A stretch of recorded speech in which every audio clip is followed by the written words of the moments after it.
Russia ও চীনের নেতৃত্বে সম্প্রসারিত ব্রিক্স প্লাস জোট এখন বৈশ্বিক ক্ষেত্রে বিশাল প্রভাবশালী শক্তি হিসেবে আবির্ভূত হয়েছে। ডলার সাম্রাজ্যবাদ ও পশ্চিমের মোড়লগিরি ঠেকাতে ব্রিক্স একটি কার্যকর প্রতিষ্ঠান হিসেবে বিকশিত হচ্ছে।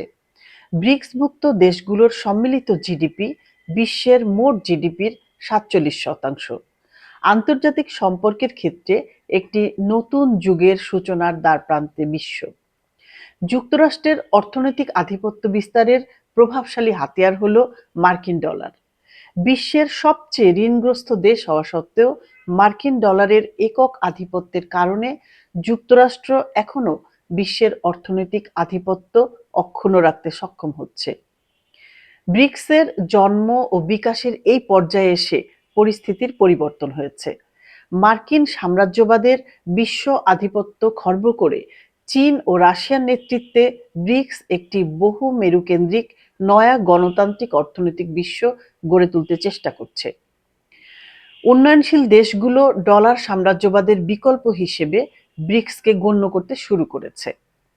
আমেরিকা এখন বিভিন্ন দেশের তেল, গ্যাস, বিদ্যুৎ, বন্দরের উপর একচ্ছত্র আধিপত্য সৃষ্টির জন্য যুদ্ধ উন্মাদনা তৈরি করেছে।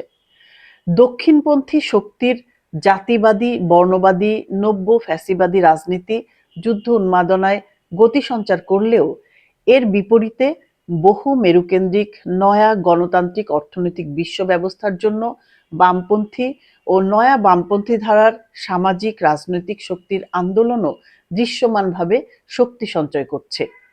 সবচেয়ে আশার কথা হলো, সাম্রাজ্যবাদী যুদ্ধ উন্মাদনার বিরুদ্ধে খোদ আমেরিকা সহ সাম্রাজ্যবাদের কেন্দ্রস্থিত দেশগুলো সহ দেশে দেশে জনগণের সংগ্রামও জোরদার হচ্ছে।